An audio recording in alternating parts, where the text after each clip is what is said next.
This session is now being recorded. Again, thank you for joining us. I will now turn it over to today's presenters. Thank you, Ashley. We're going to open up our session today in a good way with a poem. If you can go to the next slide, please.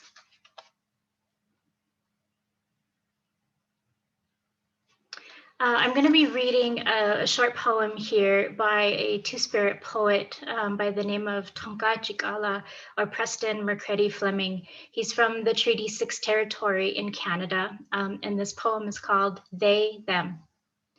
Understand that communities are birthed in their marrow. When you address them, you are addressing a lineage, an acknowledgement that they honor all existence in all their interactions, that they carry all existence into every ceremony. Medicines don't have gender, they have roles. Next slide. So thank you all for joining us today. We're very excited to be here. We're going to start with our introductions of our speakers, facilitators for the day. Lenny, do you want to go first? Sure, thank you, Elicia. Good afternoon, everyone. I am Tuka Wanake Luta, which means Redstone Ghost.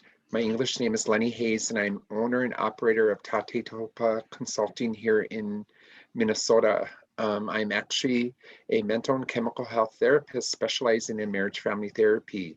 As part of my work here locally within the state of Minnesota and nationally, a lot of my work is in regards to Two-Spirit Native LGBTQ youth, adults, and elders. So I do a lot of work in regards to bringing light to the violence that impacts this community across the country.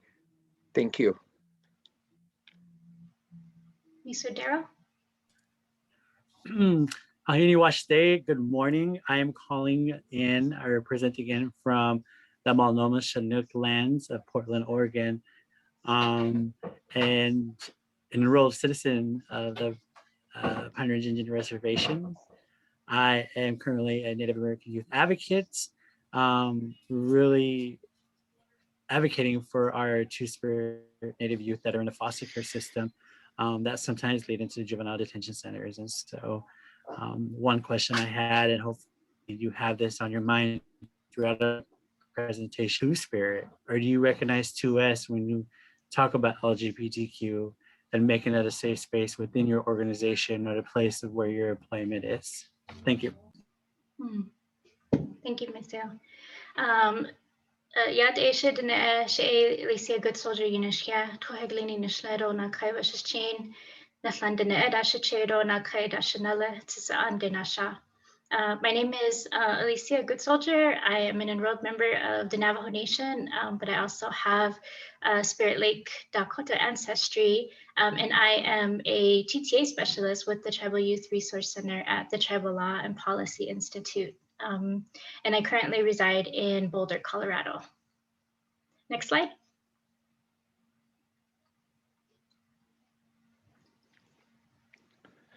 So everyone, welcome again.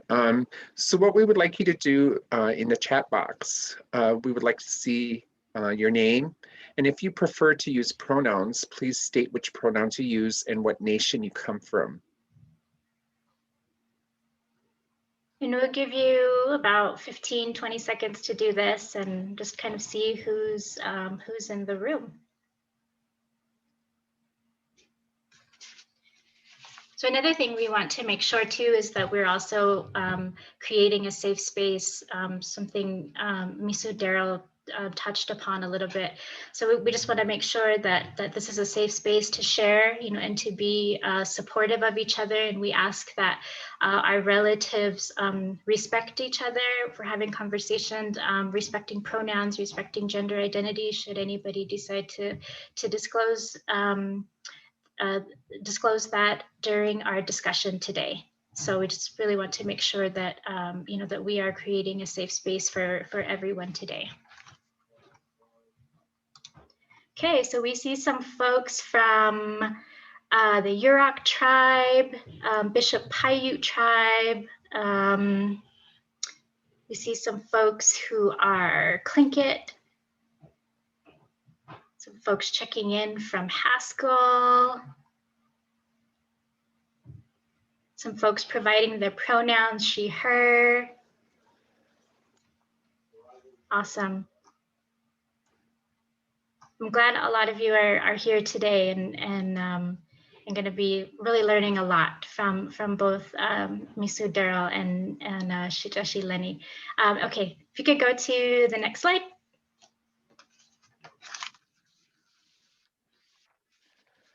All right, so I forgot to announce also, excuse me for that. I come from the Sisseton Wahpeton Oyate of the northeast corner of South Dakota. I too identify as a Winkta, which is the word that was given to me by my people. Second, I identify as a two-spirit male. And lastly, I identify as a gay male. So as part of my work, my national work across the country, one of the things that I have going in and doing trainings within tribal communities, one of the questions that I usually ask when talking about Two-Spirit or Native LGBTQ people is that I ask the audience, do you know the word in your language that would describe someone like me? It's really important to ask that question because, and if you don't know the answer, please seek out from your elders or any of the old people within your community who can tell you the word. For instance, one thing that I talk about is that before colonization, our tribal communities had a specific word to identify individuals like me. So again, like I said earlier, I first identify as a Winkta because that was the word that was given to me by my people. And when we talk about Two-Spirit identity, what we talk about is that to remember that the term Two-Spirit didn't come about until 1990. And so that's why it's important to go back to your people and ask for that specific word. And when we talk about colonization and how colonization impacted this population within our tribal communities, we know that the word was taken away, or it became a derogatory term that was used against us. And so we completely forgot the role of Two-Spirit or Native LGBTQ people that we played within our tribal communities. So in this slide, what you'll see is the tribe, the term, and the gender that it identifies. So for instance, when we talk about the Lakota people, we say Winkte, and that identifies a male. From my understanding in talking with some of our elders within the community, there is a female word to identify a female who identifies. In the Navajo Nation, the word is Nutle, which means male and female.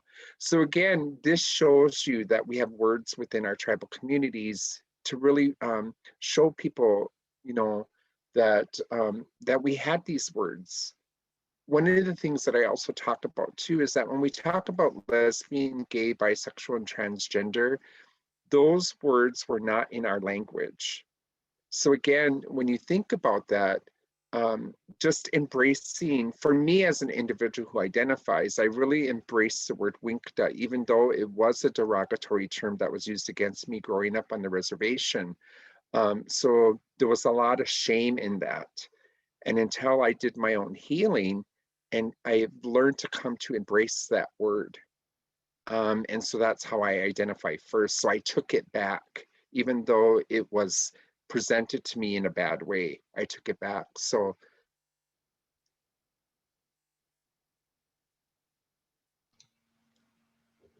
Daryle, would you like to share anything?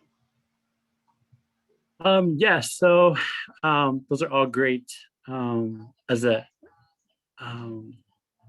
I look at Lenny as like an elder, so to be able to learn and know that I had just came out 2 years ago from what we call this like suppression of our Indian people that are being Two-Spirit or gay because of the profession they're in, or because they're looked at as cis men, straight men, and then for them to come out at a later age, there's some disownment there, or there's some mixed language about like, how did this person turn gay, or why or who, when really those are not the questions to be asking. Those are the not questions, but to be comforting those people that have been hidden or have suppressed who they really are, because one, they were in the foster care system, they experienced juvenile detention, or their profession. I was a high school male coach, and with the stigmatisms that are out there. And so when young people are coming out, or they decide to have that conversation with the detention officers saying that they're two-spirit or they're gay, or what does that really mean, and how do you react, or how to safely have those conversations so that I can have a safe space. And so I identify as a two-spirit young man, young warrior in this world. I know that Wink Day was always told to me, but in a derogatory way, and that it's not. And learning from my elder, my auntie, my friend Lenny, is that it's a powerful word to be used. We had different meanings in our cultural ways, and it was an honor to have a Wink Day in the family. And so learning day by day, because I was placed in the foster care system and ripped away from my reservation.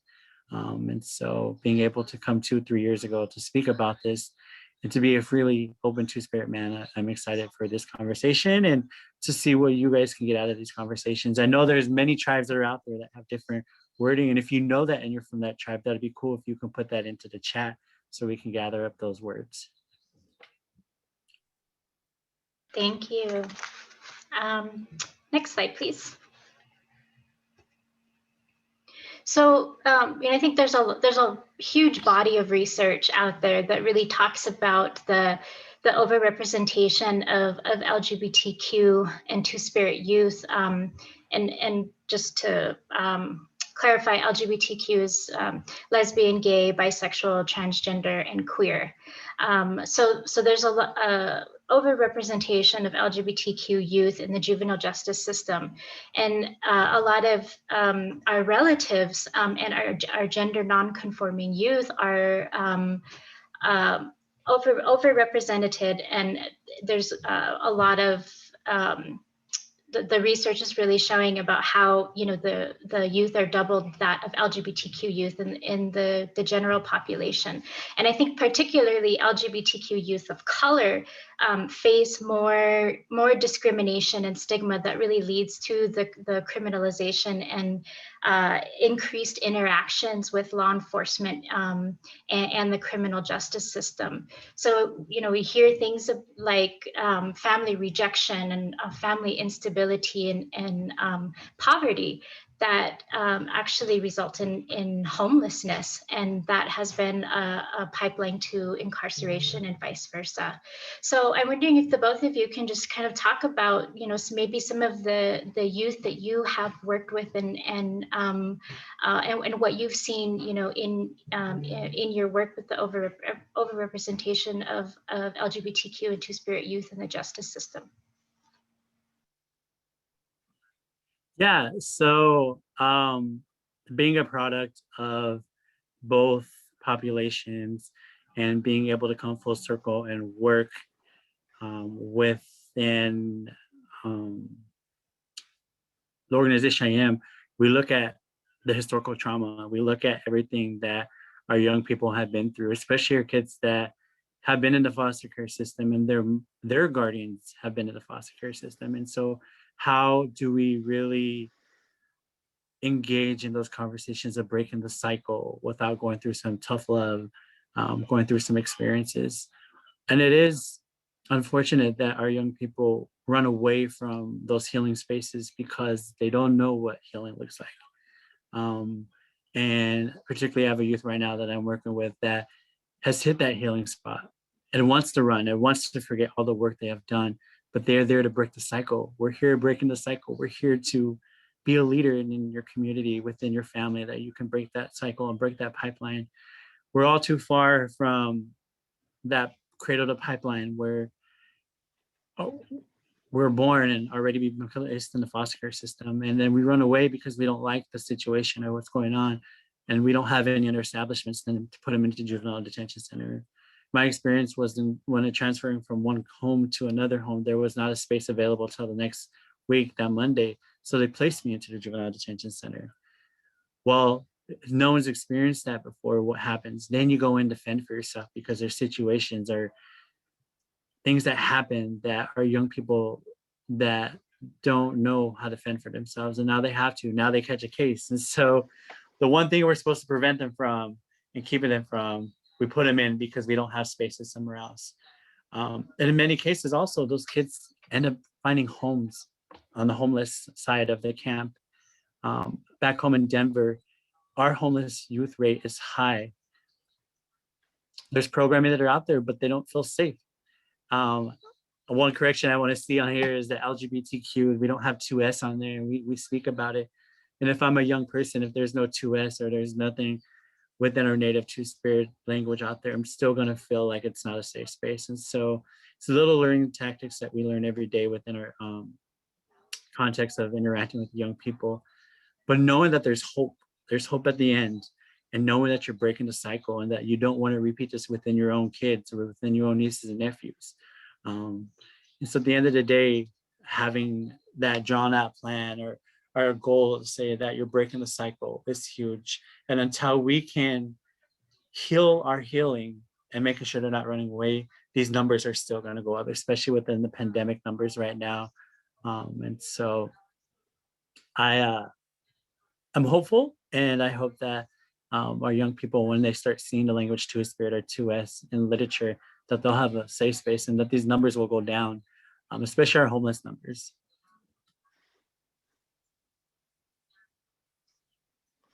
Thank you, Daryle.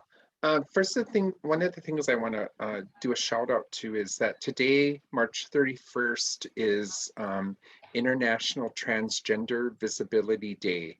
And so I want to honor my friends, my family, my relatives who identify, and to remind them that I see you, we see you.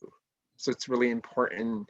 So as part of my work, a lot of my work has been in regards to violence, and the violence that's perpetrated upon this population, either as young people, as adults, and really understanding why that violence is happening.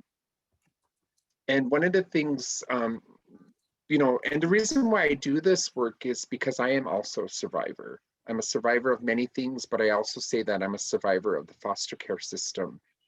I went into the foster care system at the age of 10 and was emancipated at the age of 17 and was basically told, you're an adult, you're on your own. So I was put out in the world with no skills in taking care of myself. And it was really difficult for me because even with the advocacy work that I do, one of the things that also happened to me as being a part of the foster care system was that I was forced to go see a psychologist. And the psychologist was more interested in changing my sexual identity rather than helping me with the trauma that I experienced as a young gay boy at that time. And I called myself a gay boy because I didn't know the term Two-Spirit. There was no connection. There was no cultural piece that was added to that. So one of the things that I also say about our young people today is that a lot of our young people aren't connecting to the term Two-Spirit or even the tribal language to that word, because we as an adults and tribal nations across the country, and I'll be very blunt about it, is that we're failing our young people who identify because we're not teaching them the importance and the beauty of what it means to be Two-Spirit or Native LGBTQ. We're not teaching them the roles that they played in tribal communities before colonization. But again, one of the things that I say, even as a mental health provider, is that we should never force anyone to use terms that they're not familiar with. So it's important to ask young people or ask anyone who identifies, how do you identify? Instead of just simply calling them Two-Spirit, because they may not connect to that word. And then just knowing that in a lot of our tribal communities, the word Two-Spirit doesn't belong in their culture. A lot of them, do not connect to that word. So it's really important to ask those questions. And as Daryle was also stating too, several years back here in Minnesota, and just in the Minneapolis area, the suburbs surrounding Minneapolis, one of the things that I heard was that the rate of homelessness amongst youth, and I'm not really clear and specific of the data of the individuals who identified, but it was like 85%. And so they figured that there was 3,000 youth per night who were homeless. So I imagine that rate is probably much more higher today. And so again, you know, a lot of our youth, because they're struggling with their identity and because they're being rejected by their own families or even their own communities, being kicked out of the homes, they're running to the streets. And one of the things that we also have a really difficulty in discussing is that we have high rates of sex and human trafficking. I attended a federal webinar last year, and what was really astonishing, that just blows me away, is that they presented that 51% of gay boys are being trafficked. 51%, which surpasses girls. And so my question is why are we not talking about the boys who are living on the streets, who may identify and who are being trafficked? And so, again, the reason why I do this work is because of my own experience in the foster care system, coming from a broken home, a very dysfunctional home, being a survivor of child sexual abuse, child physical, mental, and emotional abuse, and then just being a part of the foster care system. So I'm just really honored that and blessed that I was able to seek healing at a later part of my life, and why I've become such a strong advocate in this work in regards to Two-Spirit Native LGBTQ youth and adults. Thank you, Shichashi, for sharing that, and also to Miso Daryle. We're about to go to the next slide, please.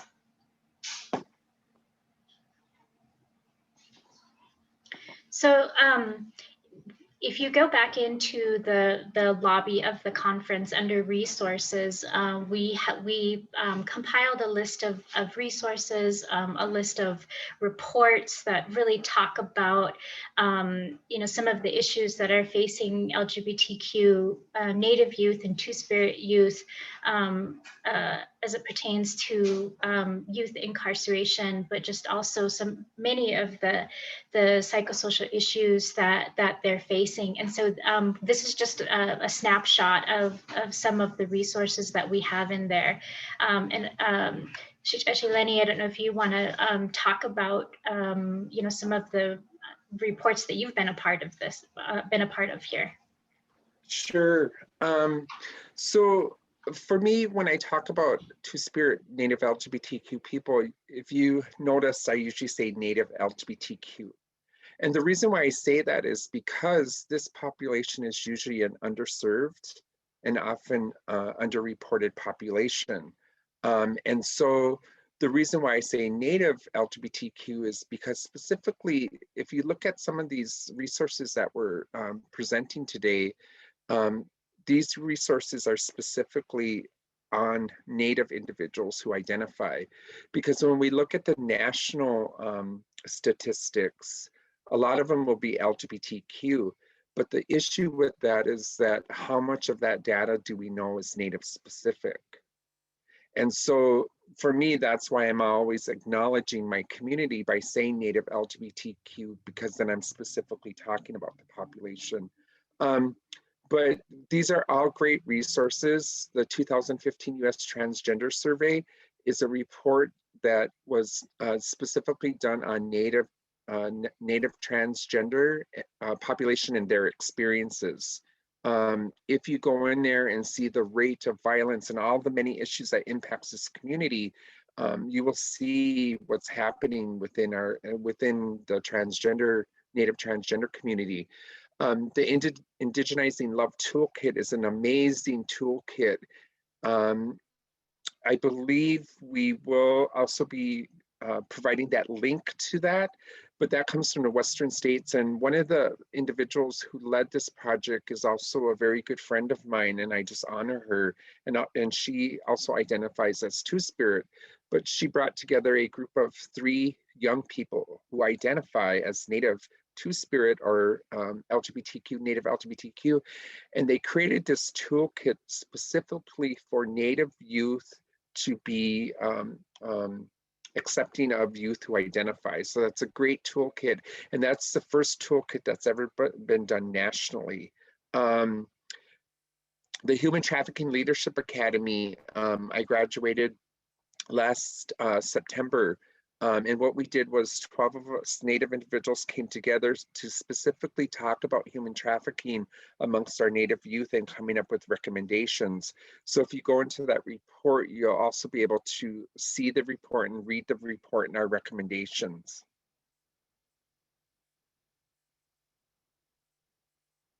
Sorry, thank you. Let's go to the next slide.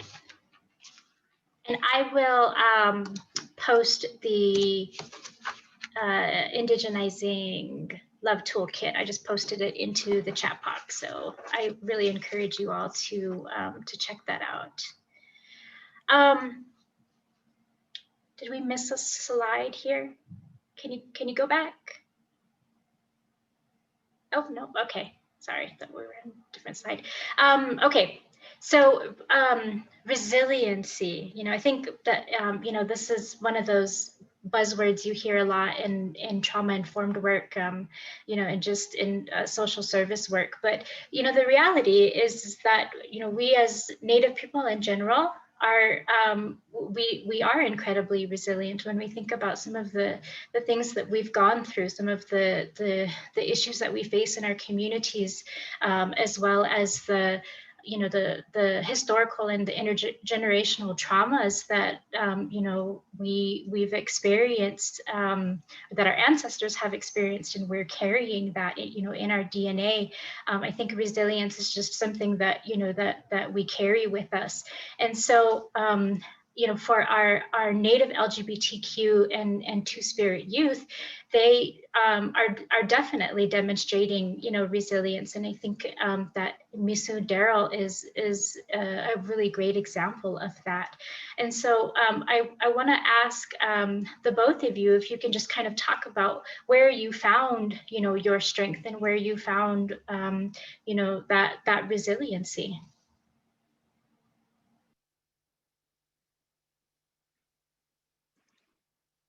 All right, well, I will go first. So I didn't go on my healing journey until I was 29 years old. And healing for me was healing from all the trauma that I experienced as a child and as a young adult. And it got too heavy for me to carry. And I am also a survivor of suicide. And I'm allowing myself to be vulnerable in this place because I really truly want people to understand the experiences of some of our young people who identify, the struggles and challenges they have. But for me, it took me 10 years of extensive therapy to get where I'm at, and to heal from everything that I experienced. And because of that, becoming a therapist and also becoming a strong advocate for my population, and understanding and knowing, and I've had the ability to sit with a lot of Two Spirit people across the country to hear their stories and hear their stories of trauma, and specifically also working with youth in my practice and working with families, parents who have youth who identify. And one of the things that I still find really astonishing, and it's still, I think about, what are we doing wrong? What are we saying to our young people? Because I had the opportunity to work with a family. This family actually drove their 11-year-old son almost 3 hours to come and see me so that I could work with him. They wanted me to work with him because I identified, because I was a mental health provider. But what was really sad was this family was such a strong Native family. I still admire them. I still think about them. And so I went, I traveled to their homes so that I could do assessment with them as a marriage family therapist and just get to know them. And one of the things that I remember about this young 11-year-old saying, he identified as gender fluid. And one of the things that he said was, I'm afraid that I may not be the son my dad wanted me to be. And it broke my heart for an 11-year-old boy to say that. The father responded by saying, I love you. This is your journey, and I'm here to travel it with you and take care of you and create safety for you. I'm not ashamed of you. I love you. And I must admit, that's the first time, or one of the times, that I've gotten teary-eyed in a session, because I've never heard a heterosexual, native, stoic man say that to a child, to a son who identifies. Because we know that there's a lot of discrimination within our own families, within our own community. And so to hear a heterosexual male say that, it was powerful. So I worked with this young individual for almost a year. I think it was like 9 months that I worked with him. And what I taught him was just helping him to identify the identity, but also to talk about what I know about Two-Spirit people. And one of the things that I said to him is that, before colonization, people like us played big roles in community. We were medicine people. We played a huge part in ceremony. We were name givers, just a lot of roles that we played in community. And one of the things that I said to him is that you're going to grow up one day and you're going to do something for your people. You may be a therapist, you may be a lawyer, you may be a doctor, but that's the role that we play as Two-Spirit people. So I really helped him, because he also suffered from depression and anxiety. So when I worked with him, I taught him a lot of different ways to take care of himself, to identify when he was having anxiety, just did a lot of things with him. And we did a lot of walk and talk therapy. So today, I believe this boy is 16, 17 years old now, but before, after I was done working with him, he actually went back to his tribe and created the first gay and straight alliance within a tribal school. So I find that very remarkable for this young boy to do that, even though he was bullied, but just gathering that strength of who he is and helping and standing up for who he is.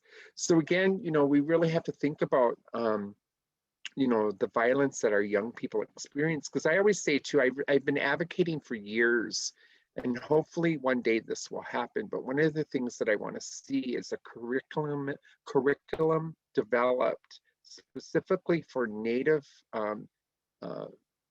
foster parents of youth who identify. Because I always say our Native people always mean a good thing, but really, if you're not checking your own biases, if you're not, because we know how colonization has really changed our way of thinking and how we view this population. But if we're like verbally talking bad about individuals who identify and calling them, horrible names, and you may have a young person in your home who's trying to figure out how and when to come out. When that child hears that, he or she is not going to come out. So we have to think about that. And then really too, if that child doesn't feel safe, that child's going to run to the streets and become a bigger target for victimization, which we call sex and human trafficking. So we really have to think about, how do we help this population? So that's and again, for me, just being a part of the system at one time, going through my own healing, that's what brought me to where I'm at today. And I do feel like I'm a strong, resilient person because I had to do a lot of my own personal healing to get where I'm at. Thank you.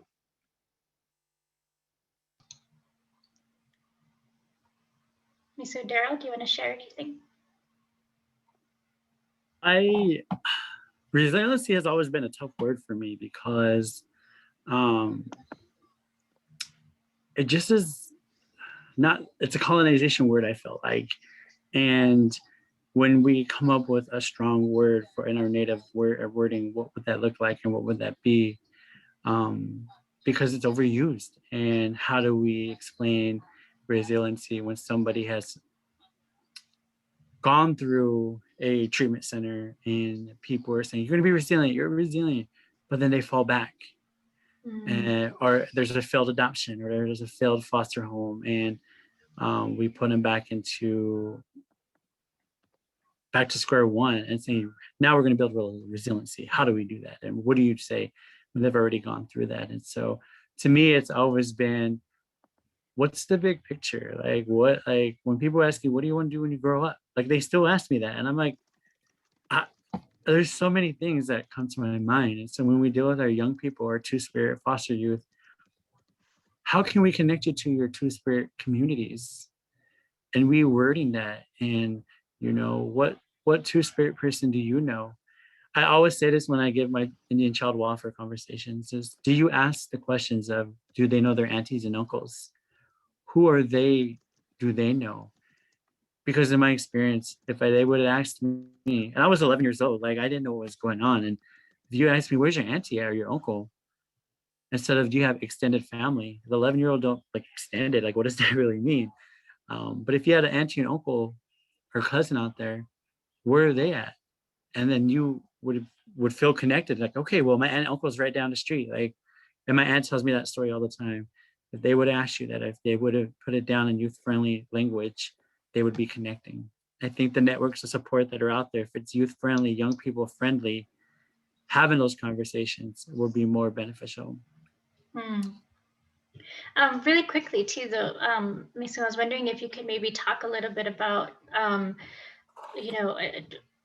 definitely one of the issues that our LGBTQ Native youth and Two-Spirit youth are dealing with is the lack of acceptance of their either their gender identity or their sexual identity from their families. And so, one of the things that they may do is, find, like, the slide says, is finding their family of choice, finding, other friends or maybe other relatives who accept them for who they are, and creating those critical networks of support. So I was wondering if you could maybe touch upon, what you've seen or what you've experienced.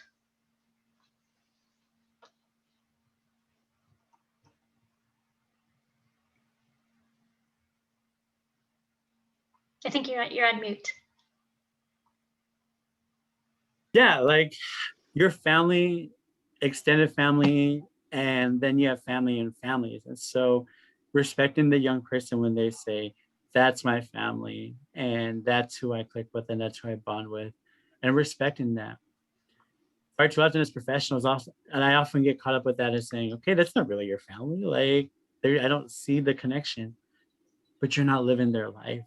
You're not making those choices. And if they say that's their family, look into it and see how they are supported through that family. And if there's some pros and cons to that, it's a conversation to have. But I know that as natives on Turtle Island, we have extended families and different families. Like they say, it takes a village to raise a child. It truly does.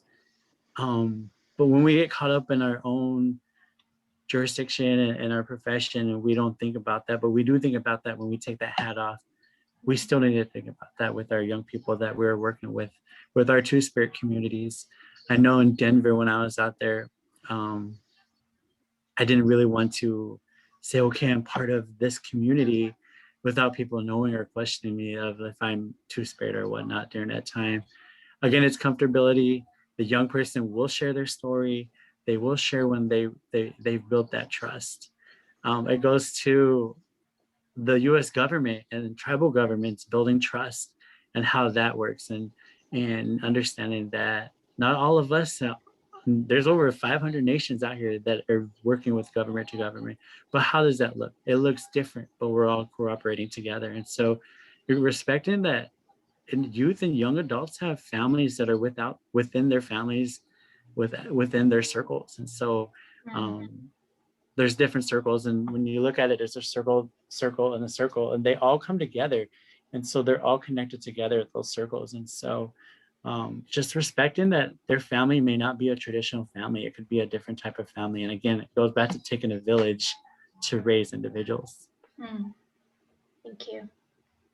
Shujashi? I also think it's really important to remember about our children, and that they're, if you've ever done a lot of, well, for me, I've done a lot of research and also talking with Two-Spirit people or Native LGBTQ people across the country, and just hearing some of their stories within their tribe. But some of that research also states that there were tribes, specifically on Turtle Island, that actually had celebrations for when young people came out. And in this research, it often states that, and we know this, I mean, I don't know specifically because I don't identify as a mother, but they always usually say a mother knows when her child is different. And that doesn't mean in a bad way. They just know, that's that connection, right? And so in some tribes, what they actually would do is that they would have ceremonies and celebrations when a young person was coming out.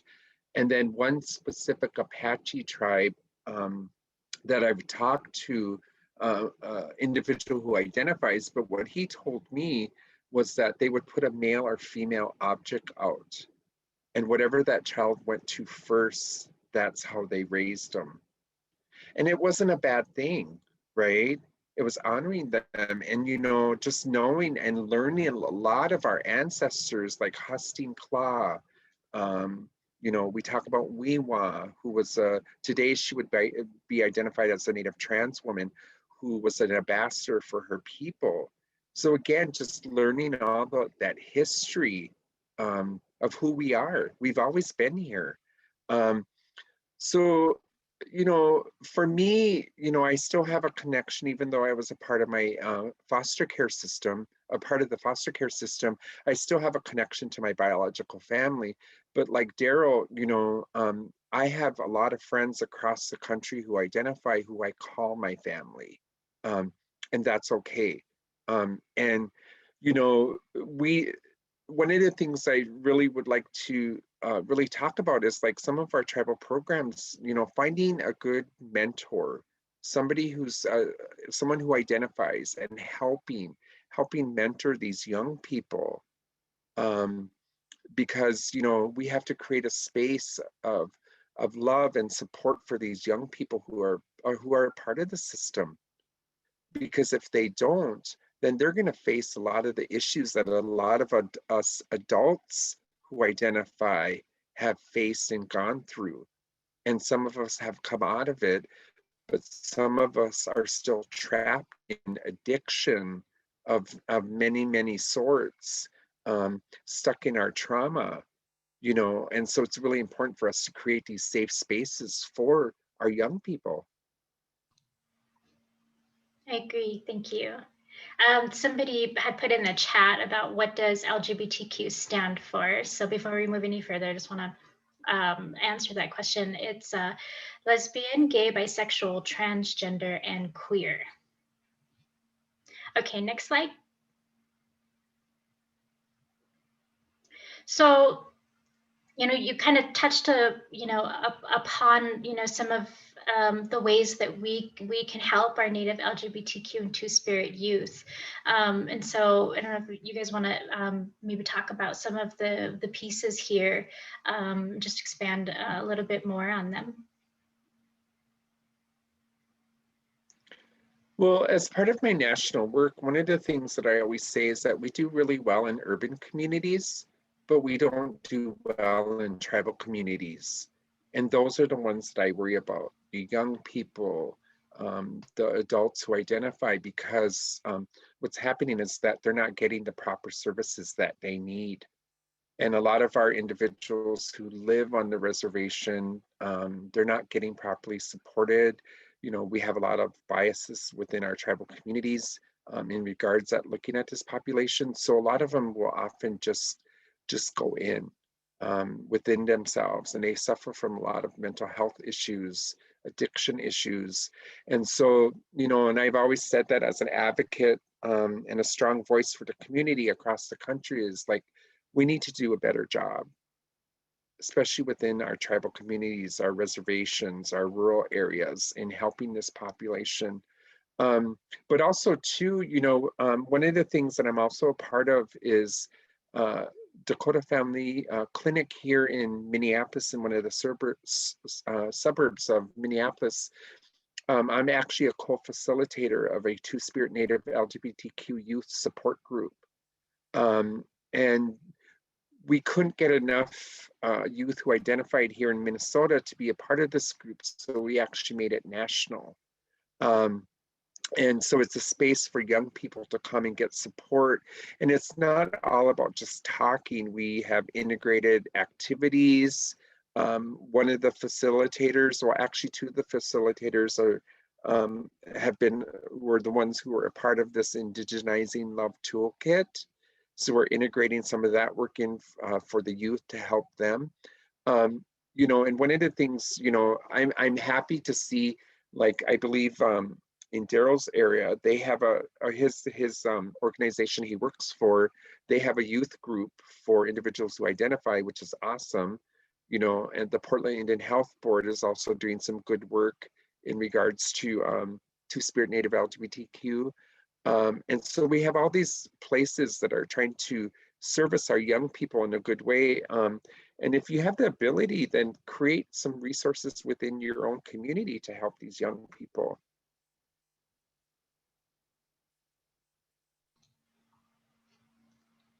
You said Daryle. Yeah, like I remember a youth group that I was part of in the Denver area where we didn't, and I always in the back of my mind thought about what about our Two Spirit young people out there. And at that time I was out and didn't think that was important until I started my own healing journey and coming out. Provide spaces, mention Two Spirit, mention it's a safe space for LGBTQ Two Spirit youth, because you never know who you're going to impact. I was coaching a high school boys team, and two individuals, they heard my testimony 2 years ago when I finally came out as a Two Spirit man, and knowing who I was, they questioned me and asked me, Coach, you talk about accountability, integrity, and responsibility. Why weren't you real with us? Why didn't you let us know? I'm struggling with my own mental health right now because I don't know how to tell my parents or my grandparents, for they will be upset, but they don't know the terminology. It's not the normalcy. It's our life, and it comes to a point where we want acceptance from everybody, but being able to just listen to our young people, because you never know what star they're going to catch onto, where that star is going to be brighter. I talked to my grandma, my unchi, and that's on my dad's side, back in Oglala, and I told her, Grandma, if I told you I was Two Spirit or gay when I was 14, 15, what would you have said? She said, Takosha, like, you're my Takosha, you're my son, you're okay, like, it's okay. And I think we are blessed to have those unchis out there that will accept us. But for those that are struggling or don't understand or don't want to have a plagued person in our family of that, smudge and pray about that and go back to our cultural medicines and really is this what our ancestors would want us to be doing? And everything that's been negative that's been happening, I always get the opportunity to smudge because I was in foster care. And so I just sit back and smudge and pray about it and come back to the conversation with a different type of mentality. But for our elders that are working with our youth that are coming out, your judgment is just as hard as them with their mental health, where you could spark something that you don't want to spark. They may not be your own child, they may not be your own person, but I just say support them, or find a Lenny. There's a Lenny out there in every community. There's an Elicia out there in every community. There's a Daryle out there in every community that is wanting to help and wanting to recreate those spaces, healthy spaces. Thank you. Next slide. I know, for myself, one of the things that I would love to see is for the last, I don't know, probably 5-6 years or so, I've been co-coordinating traditional youth healing camps with my relatives at Pine Ridge. And, they're really geared towards young men, young women who are ready to come of age. And so we, use cultural teachings and traditional healing, as a way to allow them to heal from their past traumas, current traumas, and just prepare them to step into the world as a young woman, as a young man. But I also see that this is something that's lacking for our Two-Spirit youth. For our Winkte youth, our Wape Tokecha youth. So that's like a dream of mine, is to see more cultural and spiritual supports, for the youth. I hope one day, we'll be able to get to that point. So some of the other pieces that we have here is, creating mentorship programs, highlighting elders who support Native LGBTQ community. Like Daryle said, we need, Lenny's all over the place. We need Lenny's in our communities. And so, and Daryle, if you have any ideas about, how to create mentorship programs, an example here was the Two-Spirit Elder or Two-Spirit Youth. But if there are any other ideas, go ahead and share that. I just say that our Two-Spirit groups that are out there have a youth component to it. If you're having circles, a talking circle, have a youth circle, invite the youth to the table. And it takes that one youth to have a domino effect of their peers to come. I know at Maha Unity, my huge thing is like, what are we going to do for our young people? Also with our Two-Spirit Maha group out there, what are we doing for our young people right now? Especially virtually, like there's so much that our adult Two-Spirit groups are doing, but what are our young people doing? And those elders that are out there, they're waiting. Our young people are waiting for you. I know that back in Pine Ridge, 2 great elders that I know that are doing amazing things, but our Two-Spirit young people are waiting too. And so being able to identify those young people or identify those groups and ask them, is there a youth component, or how can we get our youth involved? And I just say, keep striving and keep asking and keep bringing youth to the table, incentivize a pizza party or something like that, and having them engaged. I think if I was younger and there was an opportunity for that, I definitely would have bet on that and have been more of a Two-Spirit supporter during my 20s. So yeah. So one of the things that I wanted to say quickly, because it's really important, when we talk about our young people, and specifically talking about our young people who identify, one of the things that I know of is the fact that our young people have high rates of suicide, and that our young people should not be killing themselves because of their identity. And it just hurts me every time I hear of a young person who has committed suicide because of who they are. That just hurts me, being a survivor of a suicide attempt. And I think that's why it hurts me so much. But one of the things too is to remember that there is, from my understanding, and I may be wrong, but I'm just going to throw out a number, there's 30 plus Two-Spirit societies across the country. One of the societies is in Montana, the Montana Two-Spirit Society. Not this past year, but the year before, they actually had a youth component to their gathering that they have in August. We also have the Bates Powwow out in San Francisco, which is the longest running Two-Spirit Native LGBTQ powwow in the country, specifically for Two-Spirit people. I got the honor to go to it not last year, but the year before for the first time, and how healing that was for me. But also to the point that Daryle was talking about, I'm also a co-chair of the Southwest Indigenous Women's Coalition's Two Spirit Native LGBTQ Advisory Council, and we actually have a young person who's part of our council because we know how important it is, a young youth who identifies. And so we know the importance of having a young person's voice at the table. So I'm really honored that also as part of our advisory council, we also have an elder who identifies. And then we have male and female, and the transgender person is a part of this council, because we know the importance of getting the voice of everybody who is part of the community involved.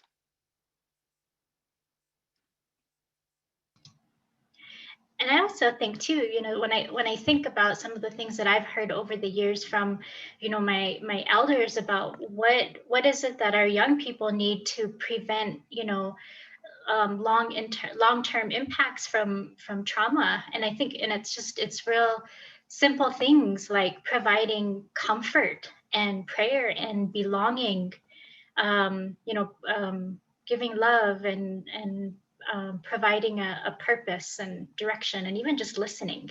You know, I mean, these are just some of the just real simple things too.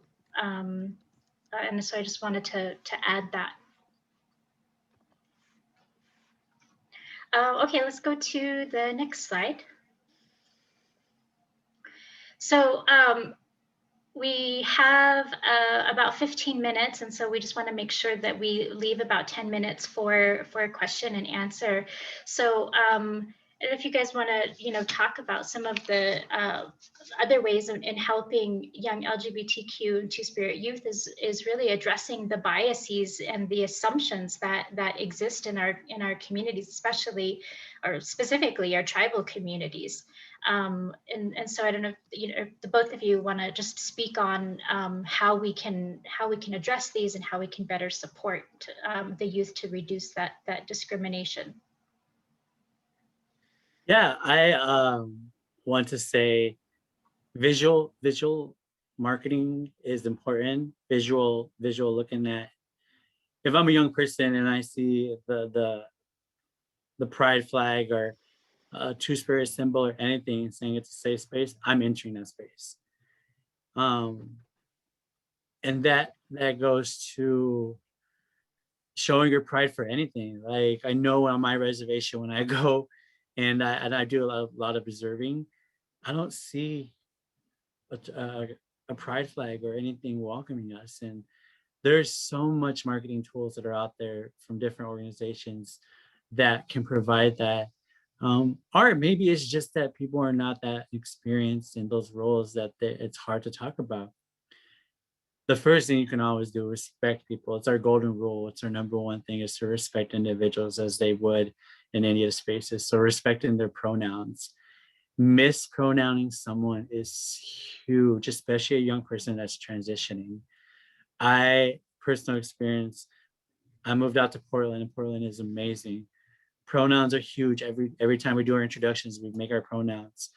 We have somebody transitioning, and I accidentally, because I never used that in my profession of living in Colorado. Pronouns were, you know, are new, but in Oregon, like, everything is like pronoun. And so I had pronoun them as they were before. That ripple effect caused a friendship, a workship to go off balance for 2 weeks, because they're going through their own healing spaces and you're just entering their healing spaces. So being able to respect names, no matter what names they come to the meeting. Youth, the young people are going to have different types of names. They're going to come to you as them, they, today with the name of Rainbow. You respect that as, how is Rainbow doing today? They may come the next day as he, him, and my name is Mike. Respect that. They're going through that process. And so too many times our tribal communities don't know how to act like that, or they don't know how to combat that and say, okay, well, let's respect who they are. It's the golden rule. And so being able to respect pronouns is going to be huge, and not assuming that they are he, him, she, her, They may be a they, them, but they may be a she, she, or whatever they may go by. So respect. So there's a, this is like really huge, but I just want to touch, not too much because I do want to answer some of the questions that are coming through. But one of the things is really, really understanding that we need to check our own biases, because our own personal biases, because if we don't, then we're not going to be very helpful, because we're looking down on this population. Educate and awareness, really truly understanding, bringing in someone who can help train an organization. I just did some work for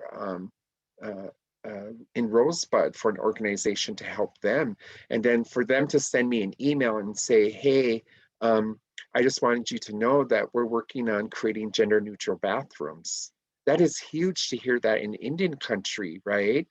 And the other thing too is really understanding that that we have space to learn, right? Because there has been so much discrimination in this community that often sometimes it's really difficult for us to really catch on to things that are constantly changing, right?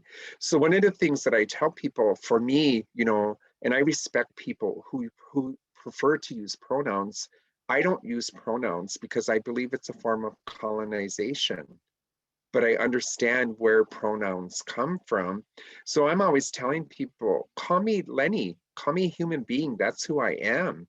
But if you want to talk about me in a sentence, go ahead and use he, him, and his. But the reason why I do that too is because it helps me to decolonize my own way of thinking. But I do respect people who use pronouns. I'm not saying that's a bad thing at all, so please don't think that way, but I choose not to use them. But again, just really, we have to check our own biases, because if we don't, it's just going to create more problems. One of the things that I've learned about myself when I first came to the cities, and coming from the reservation and living on the reservation most of my life up to the time I moved to the cities at the age of 27, 28 years old, and never going into a bar or a club, a gay club. And when I walked in and seen transgender women possibly, or cross-dressers, I didn't know. But because of my own internalized homophobia, one of the first things that I said to them is, you're the reason why gay people get picked on. Because I grew up on a reservation that was just so horrible to me and others who identified, that I hated myself so much that I, even in a space where I was supposed to feel safe, I lashed out at other people like me.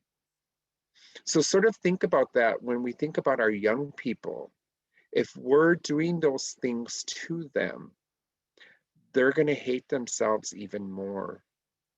So I just wanted to share that. That's why it's really important to address our own personal biases. Thank you. Thank you. Let's go to the next slide. Misu Daryle, do you want to maybe touch upon this, on belonging in community? Yeah. My story I'm always sharing my story as like, I'm a spectator of my own community. I say that because being ripped away in foster care, going back to my community, I only know my unchi and my auntie. And when people see my name or they see the tribal flag, they're amazed to see, or they want to embrace you. Embrace us 24/7. Embrace the young people in your community. These young people come from your community, and they will forever be your community. And if we can uplift them and let them know it's okay to be Two-Spirit, it's okay for the experiences you've gone through, but this is your home. I know when I went to get my tribal enrollment card for the first time, it was my aunt who had disclosed at the time, which I really needed, because my mom had passed away a year ago. And going through that process and getting that card meant I belong to a community. I belong to the reservation. A lot of people who tend to come out, who identify as Two Spirit, community members start to disown them, or they start to talk about them in ways that is inappropriate. But how do we make sure that we talk, that they belong, that this is their community too, and that when we go to outside the reservations within the urban cities, there's different populations and different communities that are out there that are acceptable. These young people that are coming out may not have that access, but when they turn 18 or when they're at the age they want to leave the reservation, they'll be able to see that, man, I wish my reservation was like this. And so how do we almost not mirror, but be acceptable? And again, it goes to that safety factor of seeing a tribal flag, or not a tribal flag, but a pride flag, or whatever those flags that you choose to display, and saying it's a safe space. This is a safe space zone being placed outside the window before they enter. That's a sense of belonging. Being able to say, we welcome anybody, LGBTQ Two Spirit. Although you may not want to believe that, but you're working for a community building, people are going to feel like they belong in that community. And finally, when we're having powwows or ceremonies, I express thanks for having communities of LGBTQ Two Spirit here. I know that Bates powwow is a long powwow away from many reservations, but who's going to step up and say, we're going to have our Two Spirit people in our circle dancing, and without making it a mockery of a switch dance, but they really want to dance. And so a sense of belonging, that's coming from a young person looking back on my reservation. I'm excited to go home because there's some people out there that identify as me and that they've been doing a lot of work. And so one, showing that you have a safe space using the Two Spirit terminology within LGBTQ will have a sense of belonging in their communities. Thank you. Next slide. Okay, so if everybody can just type in, what is one thing you're going to take back with you to your community about what was presented here? Just put that in the chat, and then we will go to answer some questions here.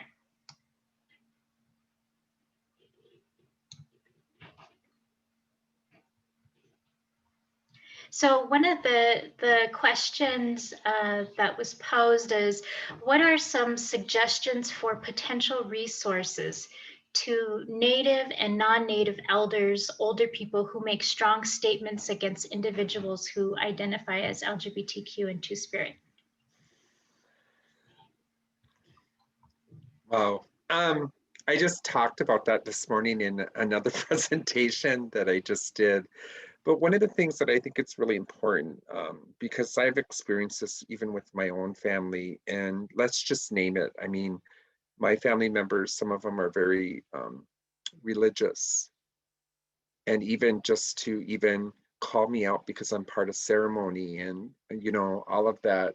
One of the things that I've had to say to my own family, because they didn't believe in what I do to take care of myself spiritually and culturally, is that I had to tell them, you need to respect how I believe and I'll respect the way you believe.